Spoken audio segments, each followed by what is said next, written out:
Okay, good morning. I'm waiting for YouTube. I think it might have started already, but I'm not sure. It's setting up the meeting for YouTube.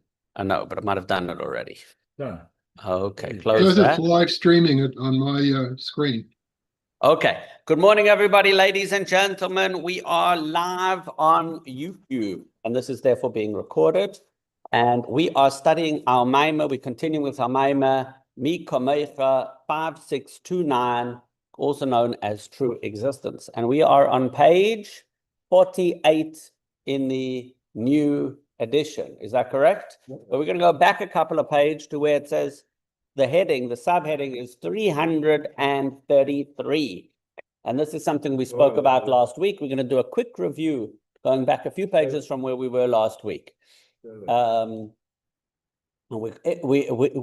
subject we're exploring, the broader, bigger discussion is, the big picture is that we are learning about the big picture is that we're learning about the relationship between the world and Hashem, and the idea of whether or not the world truly exists or not. Because since everything is the creation of Hashem and it's all God's light, maybe there really isn't the world and it's all God's speech. Maybe all there is really Hashem. On the other hand, as we started off the Maimah by saying, it does say that Hashem created a world. So we must say that Hashem did create a world. So what is the relationship between God and his world, and how seriously or how real is this world after all? So in order to really explore this concept, we're explaining how the world as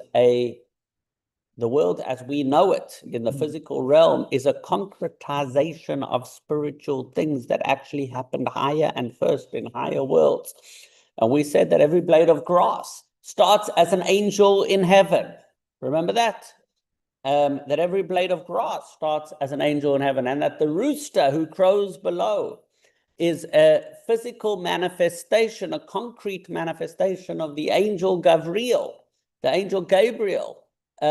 who also wakes people, he wakes up souls in heaven and tells them it's time to ascend. And the idea being that everything that happens in this world first happens in higher worlds. And to explain this, we are exploring, pardon? We also learned that we affect that. So it goes both ways. And it goes both ways. What we do affects the higher worlds as well, but we haven't really focused on that this much in this particular Maimah, but we'll see if we go there. What we're learning about over here primarily is how everything that you look around the physical world, it's very easy to think this is the whole thing, but it's important to remember. It's important to remember that everything we're seeing in this world is actually a concrete manifestation of spiritual dynamics that are happening in higher worlds. Right? And so now we can turn to a statement that's found in the Pirkei de Rabbi Eliezer, in a very classic book of Midrash. And by exploring that, we will explore some more of these ideas. How do you like that non-sentence? By exploring that, we'll explore more of these ideas. Thank you very much. Thank you. Page 32 in my book, which is the old edition. In the new edition, we're on page 44. One can likewise understand the statement in Pirkei de Rabbi Eliezer, from what was the world created? From the snow beneath the throne of glory. This we read last week, and we said snow in Hebrew is sheleg. Now, if this snow were physical snow, as it appears on the physical plane, we would have to ask about its origin. We'd have to say, where did the snow come from? Just as we ask about the origin of the world. So therefore, when we say that the world is created from the snow that is underneath the throne of glory of Hashem, we're not talking about physical snow. We're talking about spiritual snow in a higher world. What is meant by snow? Why do we call it snow? The concept is, this is the concept of Yechidus, Asiris, and Mayas. Singles, tens, and hundreds. Units, tens, and hundreds. And if you look at the word sheleg, the gimel of the word sheleg in Hebrew is shin lamed gimel. Shin has the numerical value of 300. Lamed has numerical value of 30. And gimel is the numerical value of 3. So the word snow, you look at the word snow and it's actually 330 and 300. It's the number 3 as it exists in units, it's the number 3 in tens, and it's the number 3 in hundreds. So what a fascinating world. We'll never be able to look at snow the same way again, knowing that snow is shelag, There's 3, no- 30, and 300. There's no other word in Hebrew that has that quality. Check. 333. Josh says no other word in Hebrew has that quality. And he said he checked, and I just thought of it in my head, and I say it can't be. I'll tell you why. Wow. Look at the word Bechor, Beis Chof Reish. Yes. That's 220 and 200. Divine. Don't know how I missed it. So you have it. I have no idea why the word Bechor, which is Beis Chof and Reish, is two. I don't know why. It means the Bechor is the firstborn, and it's 220 and 200, and I don't know why, but I know that Sheleg is 330 and 300. And if you want to do with Aleph, let's do Aleph, Yud, and Kuf. I don't know if that's a word. Aleph, Yud. Exactly. I don't know if that's an actual word, but let's go. We got Shin, and let's go to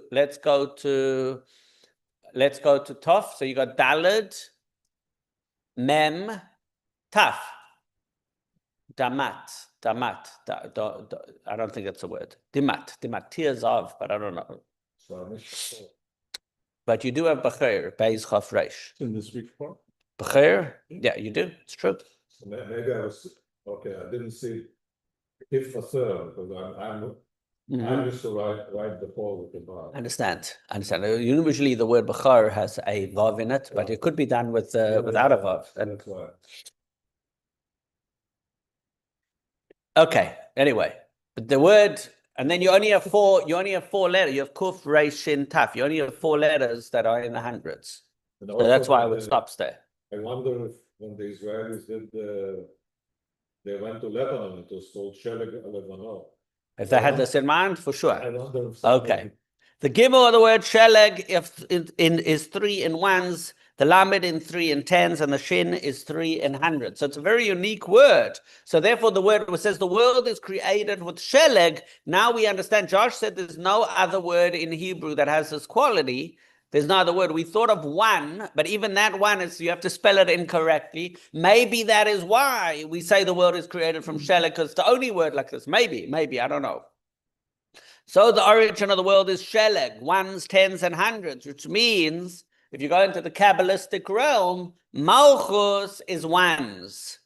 Ze'er Anpin, which is the spheres from Chesed through Yesod, the 6 emotional attributes, right? So you've got the whole of Kabbalah focuses on the 10 spheres. There's more than the 10 spheres, but one of the most important themes in Kabbalah is the 10 spheres. Something we've spoken about at length many, many times. And why is Malchut ones, if I may ask, right now? okay, so very, very good question. Rachel asks a very, very important question. So the first important thing to recognize is that normally we talk about 10 spheres. In order to understand the 10 spheres, we have to remember we often break it down and we say 3 intellectual and 7 emotional, right? 3 intellectual and 7 emotional. So already the 7 emotional are broken out. Right, from the 3 intellectual, the different planes, they exist on 3 levels, the spheres. So you've got the 3 intellectual, then you've got the 7 emotional. But the 7 emotional also can be broken down into 2 levels, because you've got the 6 higher and then Malchus at the bottom. Malchus is another, and the relationship between the 6 higher and Malchus is Zoh.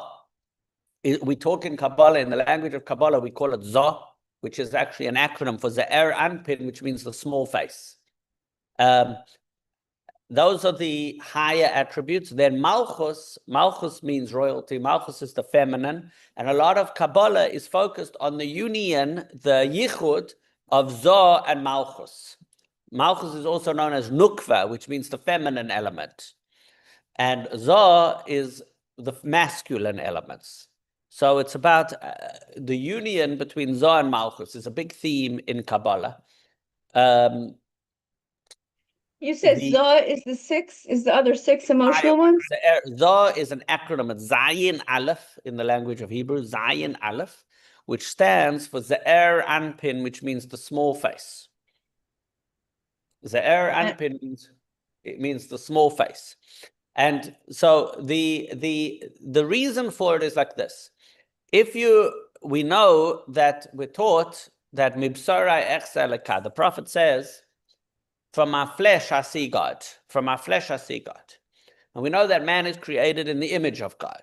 Man is created in the image of God. And therefore, just as God has 10 spheres, he created man to have 10 soul powers.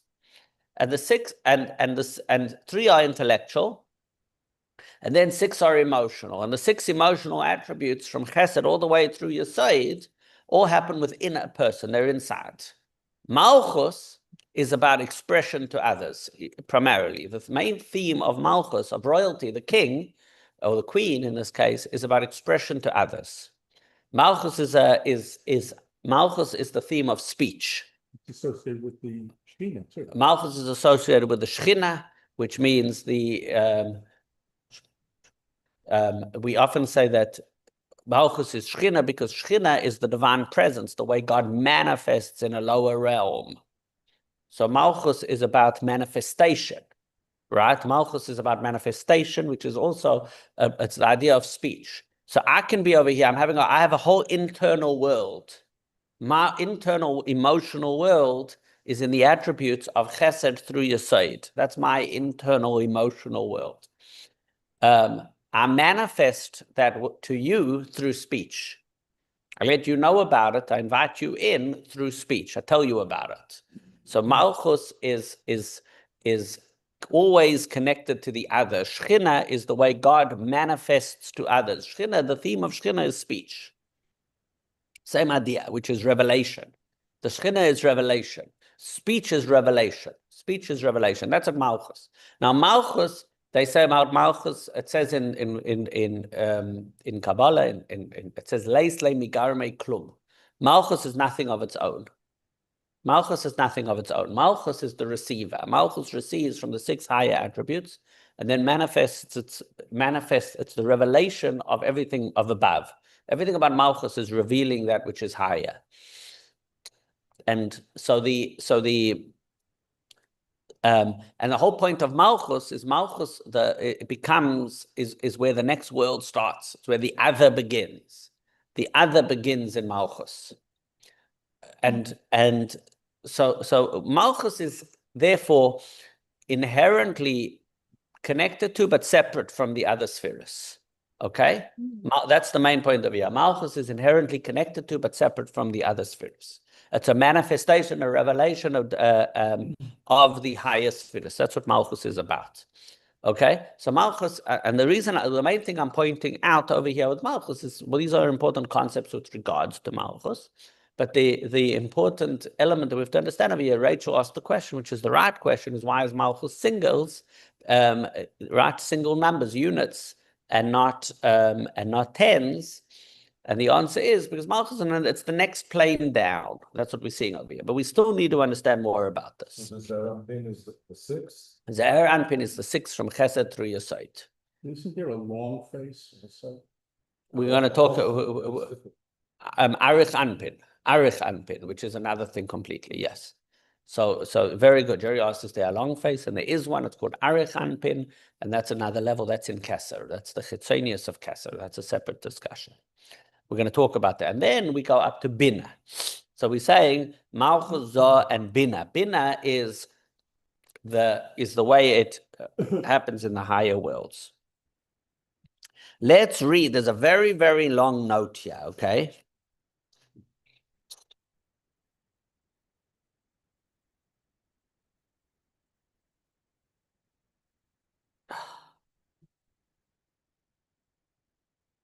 So the source, I'm not going to read the whole note. If you just go to note 82, do you see note 82?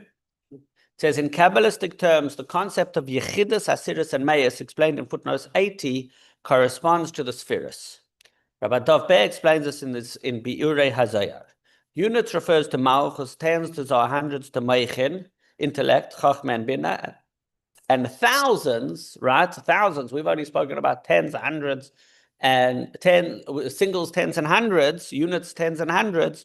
There's also thousands. Thousands is Kesser, as it's written in Exodus. The basis of this idea is all a verse in Exodus, which says, Neitzer chesed la'alofim. He preserves kindness for 2,000 generations. The word Neitzer has the same letters as Ratzon, that's how we know that that Neitzer, Ratzon is in the thousands.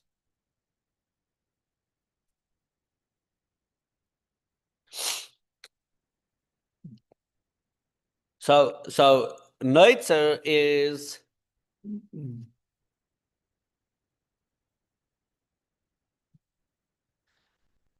so it all filters down. Let's keep reading. To explain, the tremendous amount of gradation causes God's light to be reduced progressively until Malchus remains only one out of thousands, while Zohar is tenths of 1,000. It's the same idea. So Ratzon is 1,000. Intellect is the hundreds. That's where Bina is. Zohar is in the tens, and Malchus is in the units. It's as you come down, things get more and more filtered and lower and less, right? An analogy.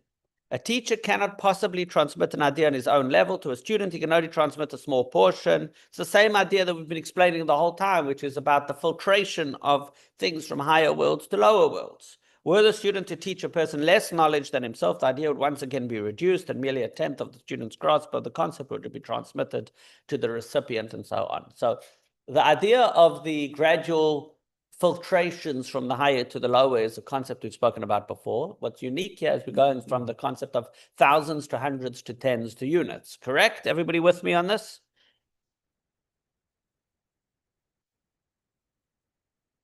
So if you skip to the paragraph that says in Psalm 68:18, it's written, Rechev Elokim Riboisayim. The chariots of God are twice 10,000. And in Deuteronomy, it's written, Va'ata Merivaves Kodesh. God came from Sinai and brought some of his holy myriads, which refers to God himself being related to the number 10,000. Subsequently, Kesser, which receives a tenth, receives 1,000. And then it goes the gradation.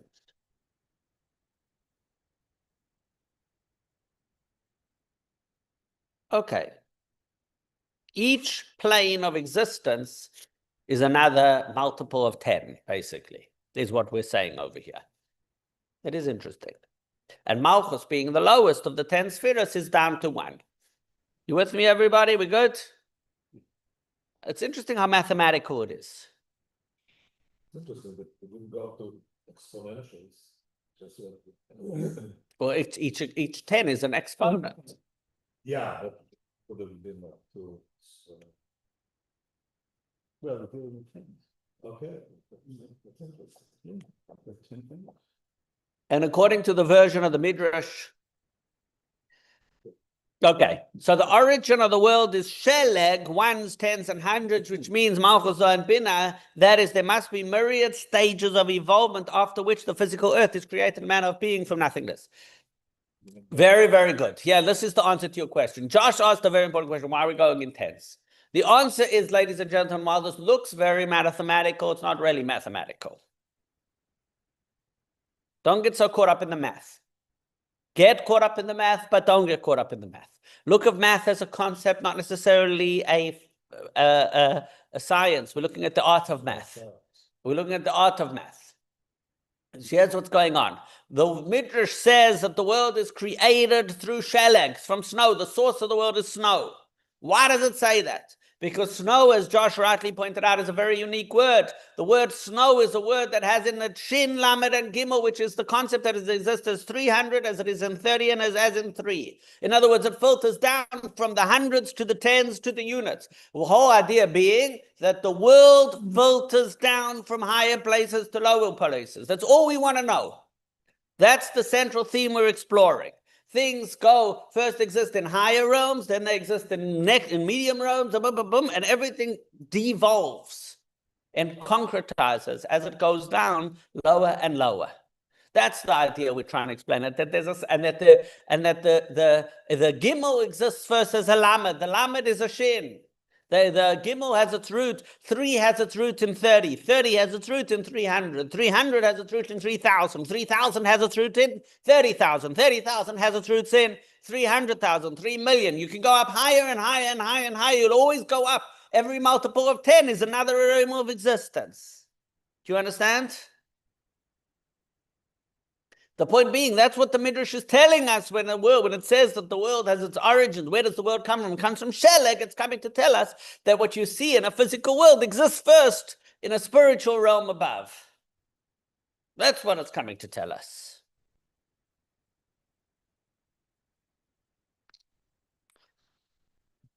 And according to the version of the Midrash that reads, from the earth beneath the throne of glory. This Midrash says that the world comes from the snow beneath the throne of glory. There's another Midrash that says, huh? There's another, I went back to the top. According to the version. Second paragraph on the page above the line, and according to the version of the Midrash that reads, from the earth beneath the throne of glory. In other words, this Midrash says that the world comes from the snow beneath the throne of glory. And why does it say snow? To teach you the concept of 330 and 300 and 3,000 and 30,000, right? As you go higher and higher and higher. But it's symbolic of this idea of things existing in higher planes. So according to this Midrash, it says from the Sheleg, from the snow. What about, there's another Midrash that says from the Eretz, there's another Midrash that says, so not Eretz, Ophar, from Ophar, Ayin Fei Reish, Ophar, dust, it says earth in the front, there should really be dust, from the dust beneath the throne of glory. The world was created, according to that Midrash, the world is focusing only on how the world is created from Malchus. There it's saying, no, the whole world doesn't come. It's not focusing on the roots of the world. It's only focusing on the immediate cause of the world, which is the sphere of Malchus, as known from what is explained elsewhere regarding the earth of the floor of the tabernacle, which corresponds to the earth of the supernal holy temple, etc. Bichlal, if you look in other places, you'll see the concept of Ophar. Ophar, which is dust, which refers to the Ophar of the tabernacle, the floor of the tabernacle, which was earth, which is also the floor of the holy temple. The concept of a floor is the concept of Malchus. So afar was thin air. It's like Okay, fine. So Josh says Ophar is thin earth, dirt, It's thin like dirt. the air from the Negev, which is very, very fine. So, because it's blown in the wind.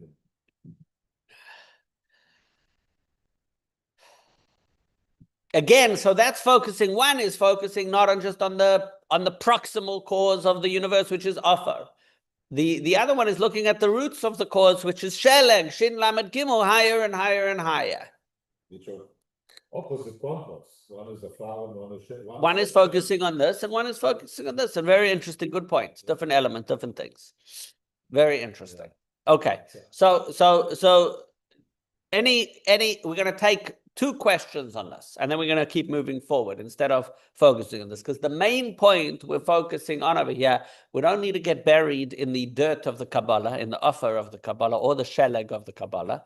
We just want to show how these Midrashim are hinting to Kabbalistic concepts of the higher causes of the world and emphasizing this thesis that we're presenting over here. It's not a novel concept, but it's an old concept in Kabbalah, which is that things that exist in this world exist first in higher realms. Does anyone have any questions? Does anyone have any comments? I think it's interesting because you would have thought that it would be units, tens, hundreds, but they made it 330 and 300. Yeah. So they multiplied the fundamental relationship by 3. Jerry points out a very interesting thing, that instead of going with a word that would be 1, 10, and 100, it went with a word that's 3, 30, and 300. Josh posited that maybe it's the only word like that. We questioned if that's accurate, because maybe there is another word, but it's not a fundamental element. But the fall is backwards. It's even better. Oh, that's interesting. Becher is 2. You're right. It can't be Becher, because Yeah. Becher is anyway. That's why I And there's a difference between. But what about Rechev? Wait, listen to this. Listen to this. Rechev is good. Rechev is good, but Rechev is the Makava. The Merkava. The Merkava has the world. So this is the Sheleg Tachas HaMerkava, right? This is the snow under the throne. The throne is part of the Merkava. The Merkava has in it around, is the root word of Merkava, of the chariot is the Rechev. Rechev is 320, is 202 and things. 222 is Rechev. So look at that. Sedush. I'm sure it's not a Chiddush. And 440 and 4 is Tamid, maybe Tamad, Taf Mem Daleth. You can do something with that. And then you've got what about Kuf? What about Kuf Yud Aleph? 111. That's a Bichlawad interesting concept. 11. Okay. We don't know enough Kabbalah to understand all the words, but we're on the right track. But we're at the beginning of it's like you discover a world and you suddenly start putting it together and you start asking these questions. Okay, but again, the central idea that we're exploring is the idea that things evolve or devolve from higher places to lower places, and they get filtered down as that happens. And that you see this in the Midrashim that are describing creation.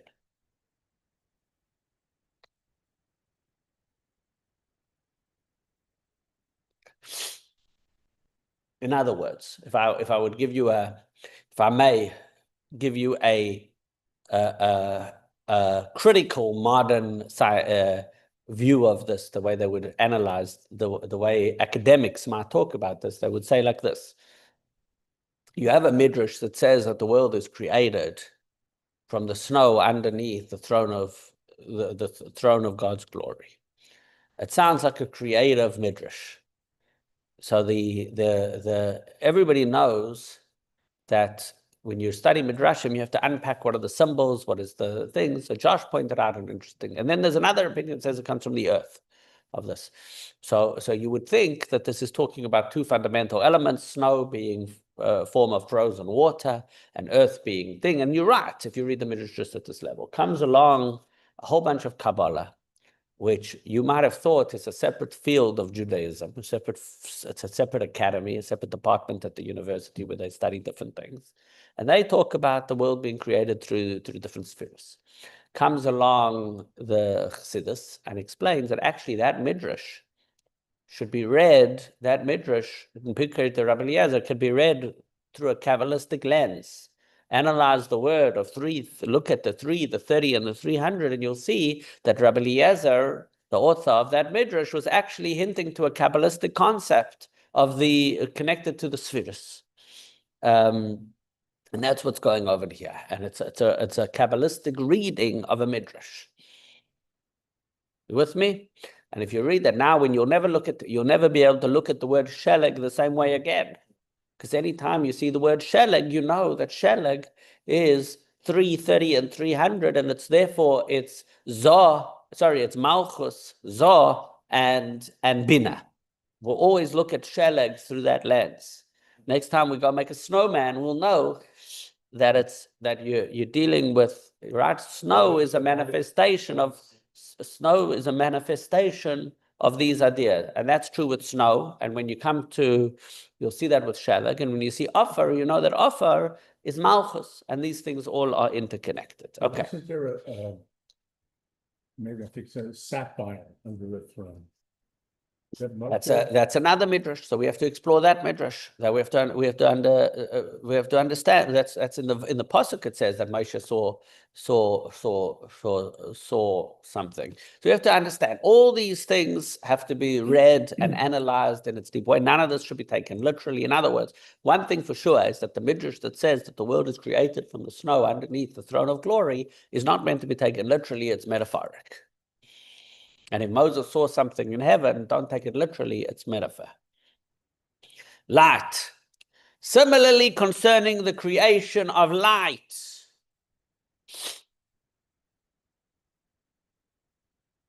God wrapped himself specifically in a white talus, which is the level of his garment is like white snow. So you have to look where we're reading over here. That's from the middle? We quoted this midrash earlier about light. Right? You remember this? Where did we quote this midrash?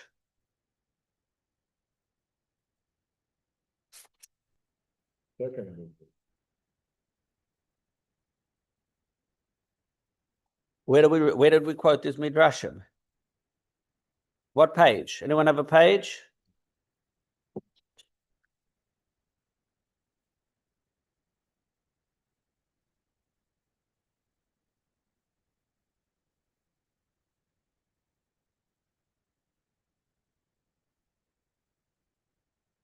It's right away at the beginning. We said a public, we had, Middle of Rambam? so first we had, do you see where it says puzzling midrash? Go back about 11 pages, 9 pages, go back 9 pages. In my book, it's page 25. I don't know what it is in your book. It's about 9 pages back from where we're up to. 30, page 30. You got it? It says puzzling midrash? Yeah. So by the way, if you go back a page before that, it reminds, you see that we had the numeric 1 and then we had echad, 1, 8, and 4. So we're doing a lot of numerology in this. We had the concept of 1, which is the oneness of Hashem, and then we had the number 8. 1, 8, and 4, which is echad, which is Hashem echad, is 1, 8 meaning the 7 heavens and the earth, and 4 is the 4 corners of the world, right? And then we came to this puzzling midrash, and the puzzling midrash was, from what was the world was created, from the snow beneath the throne of glory, land was formed from its dirt and mountains. So that's land, right? Land, Ophir was created. Eretz was formed from its dirt and mountains. Ophir sheba nasa Eretz. Ophir makes Eretz. Tishmali, look at the Hebrew thing. Ophir sheba nasa Eretz. From the Ophir, Eretz was made. Yeah. From the dust, Yeah. from the dirt, mountains, earth was made. Eretz. By the way, now we know that Ophir over here is Malchus. So Eretz comes from Malchus. As it says in Job, he says, to the snow become earth. That's the basis of this. L'sheleg omar have eretz. So we see sheleg, we see a biblical, not just a midrashic source for this concept, but a biblical source for this concept. Go back all the way to the Bible and you'll see that Job hinted to this when he said, omar ki l'sheleg omar have eretz. But then it's in the same sentence. It says Afar is Haaretz and then Sheleg. I understand. So now we know both are true. Oh, Sheleg it comes from 3 to 300, 300 to 30 to 3 becomes the earth. But the proximal cause is Ophir itself, Malchus. And Ophir itself comes from the Sheleg. You with me? Both are true. It comes from snow, comes from Sheleg, in other words, it originates all the way in Bina. But the proximal cause is Ophir, is Malchus. It originates in snow, going all the way into the realm of thousands. But the proximal cause is Malchus, which is 1, which is units.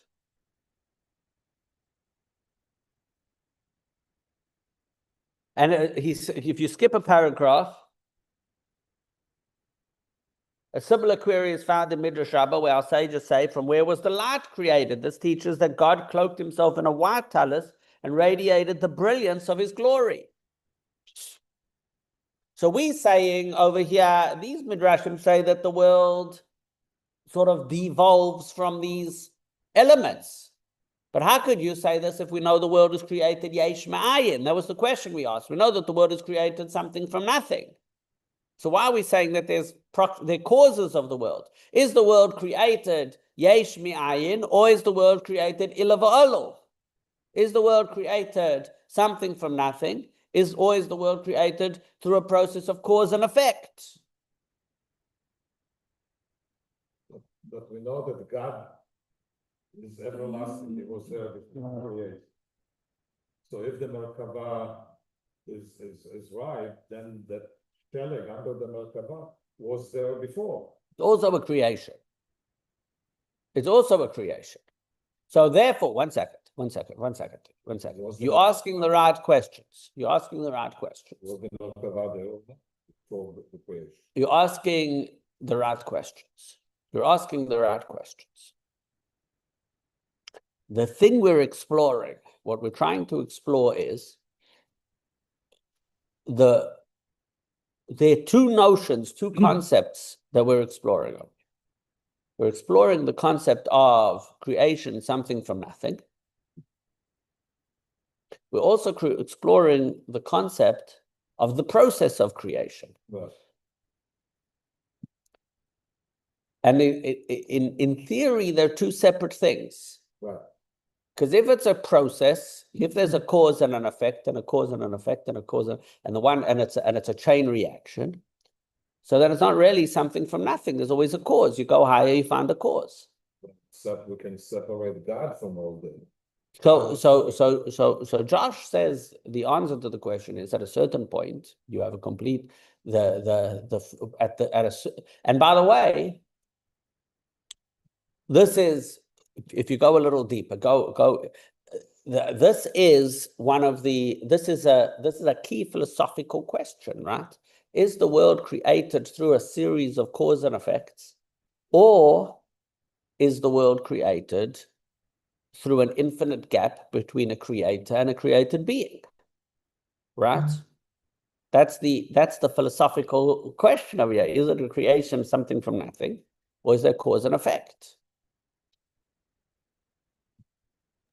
It doesn't matter, the first cause would still be something from nothing, always. If you go all the way back, where does the first cause come from? So to me, that's enough of an answer, really. Okay, so now Rachel, having studied with us before, and also being a deep thinker, remembers that there's a concept of a prime cause. There's the concept of the prime cause. The concept of the prime cause is an Aristotelian concept quoted by the Rambam, and it's the prime mover, also known prime cause, prime mover, same idea. That a first cause. So that concept is, as far back as you go, at some point you have to have the being that started everything. The being that started everything. And that concept says that the being that starts everything is God. That's God. Whatever was first, also known in Hebrew, in Kabbalah, we call it Kadmon. Kadmon means the first. Kadmon. It's philosophical. Now, you taking Kabbalah. Kabbalah usually talks about Adam Kadmon. Adam Kadmon is primordial man. It's a level in Kabbalistic language. The philosophers talk about it. They talk about Hashem as Kadmon. Kadmon is the prime mover in Aristotelian. It's a similar word, but it's used in a different context, different department. You understand what I'm saying? So Kadmon is the concept of the prime cause. Now, even if you say God is Kadmon, now comes an interesting question. So that you have the prime cause, the first cause. And he causes the first effect, right? Is that first effect infinite? Is there an infinite gap between the prime cause and the first effect? Or is it a natural effect? Is it ilava alol, or is it yesh ma'ayin? Is it cause and effect, or is it something from nothing? Something from nothing. There's that infinite gap between nothing and the first cause. Between when you say nothing, 1 second, there's an infinite gap between nothing and the first cause. Is there a nothing that preceded the first cause? It's Hashem. That's all it was. So And he created the first cause from nothing. So wait a second. You might be right and you might be wrong. That's true. That's all. But he also created nothing. Wait a second. I want to Okay. tell you a story. When I went to yeshiva, they told me one of the first things I heard before I went to yeshiva, I was sitting at a farbrengen with a friend of mine in Israel, actually. And he told me, Levi, you're going to join the yeshiva of Tomchei Tmimim. And he said, actually, I'm mixing up stories. So I'm not even going to tell you, I'm mixing up stories. But I'll tell you something. I once heard in yeshiva, they say that before the Rebbe Rashab founded the yeshiva of Tomchei Tmimim, where regular students would sit down and learn the deepest secrets of Kabbalah in Chassidus, they say he asked for forgiveness from Seder Hishtalshelus.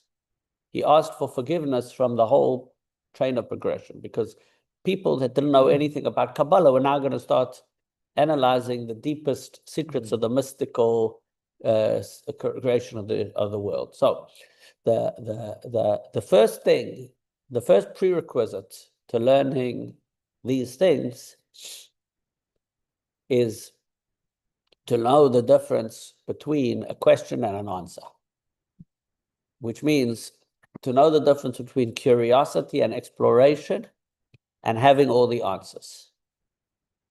And one thing I know for sure is I don't have all the answers to all this stuff. I've been studying this stuff in depth. Almost full time. Do I still learn this full time? I don't learn full time, but at least part time in depth. I study this stuff in depth for over 25, 30 years, and I still can't get my head around it, okay? Maybe if I had maybe God hasn't gifted me with a brain to really understand this stuff.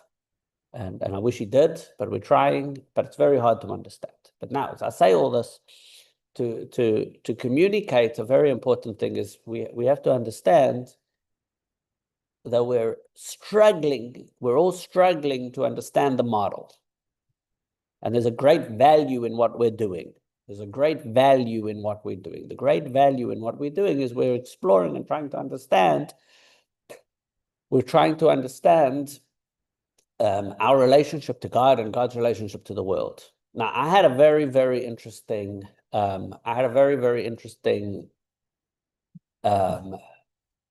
two things happened to me over the past 3 months that I would say are two of the most important discoveries that I had in my life.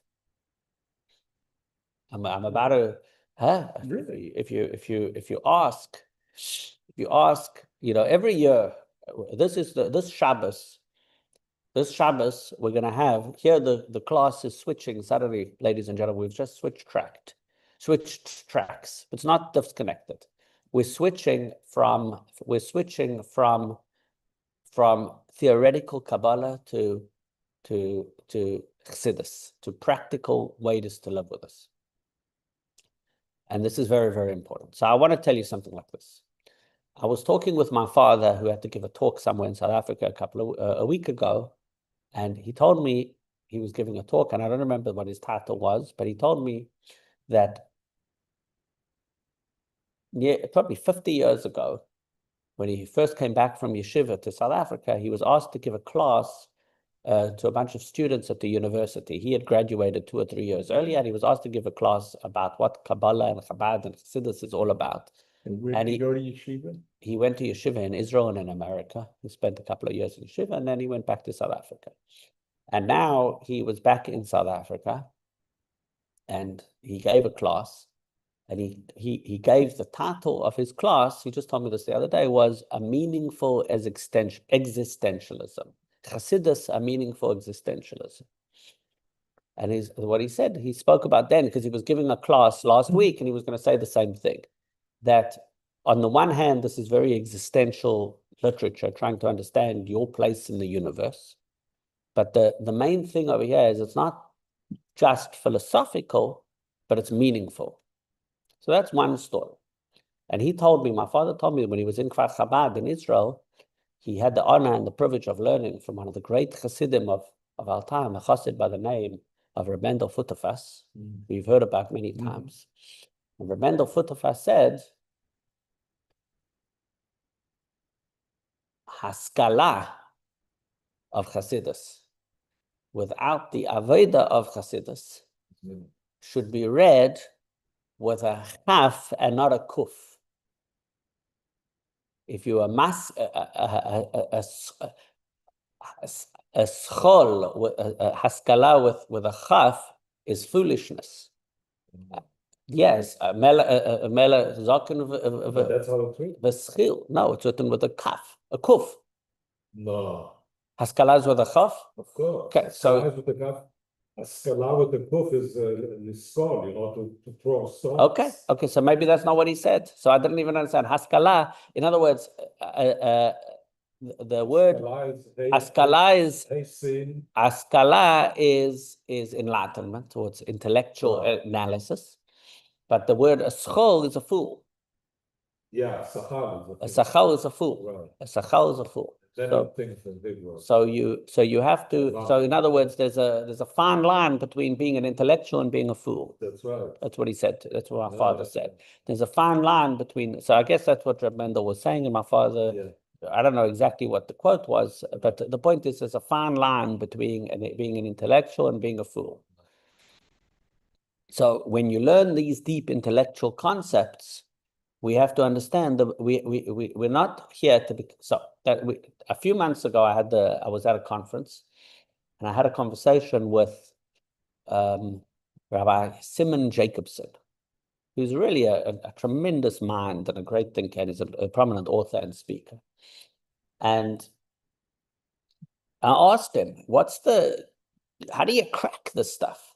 You learn all these very fine abstract levels and concepts and prime cause and first movers and every level in Kabbalah and the this and the Binah and the Zohar and the Malchus and the trying to figure it all out and the Shelag, and how do you get your head around the stuff? How do you make, and then there's Ze'er Anpin, the small face, and then Jerry throws in Arith Anpin, the big face and the long face, and you're going this way, and then all these Kabbalahs and the prime cause and the and the Yesh Ma'ayin, something from nothing and cause and effect, and when eventually do you crack the whole code and do you master the material and get it all right? So what he said to me, the secret of learning Chassidus is to know you will never really master the material. Instead, therefore, the goal is not to master the material. Yeah, it's not good luck. The goal is to learn it aliba de nafshe, to learn what you're learning in a way that it has a personal effect on your own living, that it affects you personally, that you're growing from the experience, that you're rising and becoming and growing through the experience. So with that in mind, now let's go back to what we're learning over here, and let's see what are we really learning over here. What we're really learning over here is the idea that, and the main thing that we're learning over here is this idea that the world as it exists, firstly, we're exploring the bigger pictures. We're exploring the relationship of a physical world to the infinite God, and understanding that everything that is in this world is an actual creation of Hashem. And now we're exploring that everything that happens in this world comes from a higher source, and it first exists in a spiritual plane.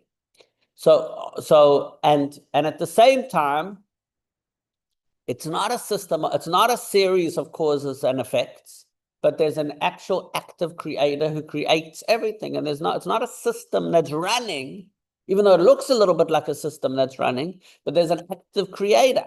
And what we're trying to explore now is how do we reconcile these two ideas? So, and really, this is a very important exploration, because this is key to living a spiritual life. Because a lot of times when we live our lives, we are trying to balance two things. Or every one of us in our class, and we've had this conversation 10,000 times before, if not more. Right? That on the one hand, we're living in a material world that seems to be a system of creation and a natural world, and things work and things run according to a process. On the other hand, there's an active creator who's taking an active role in everything that's happening in this world.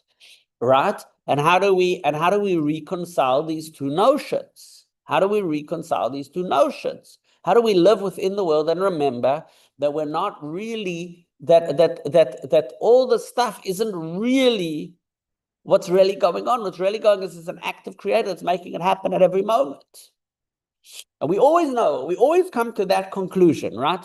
The conclusion we always come to, as we did in our last mimer, is that don't get so worked up about the world. We always come to the same conclusion. Don't get so bent out of shape by the system of the world, because you have an active creator who's really behind the whole thing. You're not a cog in a machine. You're not a leaf blowing in the wind. I need one more metaphor. You're not somebody help me. We had a cog in a machine, a leaf blowing in the wind. One more thing that seems like you're just, come on. A random throw of the dice. You're not a random throw of the dice. Thank you, Jerry. But there's an active creator who's actively running our lives. Now, There's no conflict. it's not a conflict, and it's not a conflict. That's exactly right. Josh is 100% right. It's not a conflict.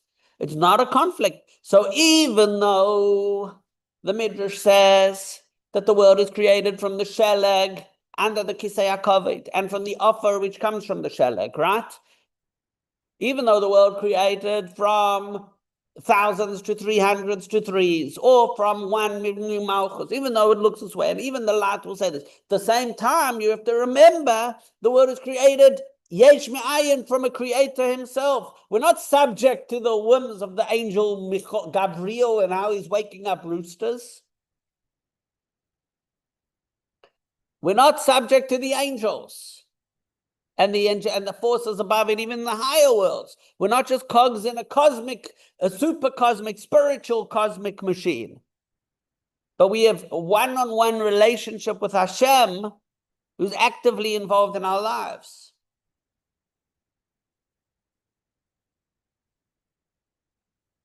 Now, this is a big idea. And so what's the takeaway? The takeaway is, the very, very practical takeaway is, it's easy to know the take. Sometimes it's hard to know the takeaway. This week, it's easy to know the takeaway.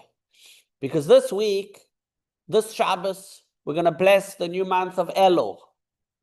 When we bless the new month of Elul, we know that we're entering into a 40-day special time. 40. Beginning with Rosh Chodesh Elul, ending with Yom Kippur. And in the month of Elul, it's a time of tshuva, and it's the Chodesh HaRachamim, it's the month of mercy. And accounting. We do our accounting, and from Hashem's perspective, He's merciful to us. But we have to, and we have this fascinating dilemma that Elul is Rosh Tevis. It's an acronym for Ani L'Doidi V'Doidi Li. I am reaching out to my beloved. I love Hashem, and Hashem loves me. But it begins with Ani L'Doidi. We have to come back to God. But God, at the same time, is making Himself absolutely available. And how do we have this dynamic that on the one hand, God is making Himself available, but on the other hand, people don't even realize it, but we have to take the first step. And so to unpack this whole thing, the Alter Rebbe revealed to us the ingenious analogy of a king in the field, the Melech Basada, that starting already on Sunday with Rosh Chodesh Elul, we're entering into the dynamic of Melech Basada, the king is in the field. And we have the capacity. So what does all this mean? What does all this mean? Here we are learning about the relationship between us and God on all the cosmic levels. Bottom line is, ladies and gentlemen, there's a very famous midrash that's brought down in Chassidus and Mamorim. There was once a town with a country where everybody was choosing which force to have who to have a relationship with. This one said, I'm going to get to know that minister. And another one says, no, I'm going to get to know a different minister. This connection, that connection, everybody's doing, until there was one smart person there. And the smart person said, I'm choosing the king. Ono Nasiv Malka, I choose the king.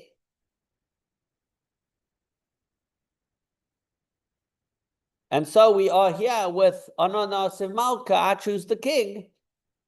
The Melech is Basada. The Melech is Basada, the king is in the field. We have to choose the king. We have to go to the king. So as much as we're talking about the devolution of worlds from angels into this world and systems and this and that. We've got to remember, Chodesh Elul is coming. We have to choose the king. That's where we go. Okay, now, did this make intellectual sense? I think so. Did everybody, maybe if it didn't, it doesn't matter. At least we know what we have to do. That, ladies and gentlemen, is the conclusion of this morning's Chassidus and Kabbalah class. I am going to pause the live stream, and I have a very, very special program coming for you right after this.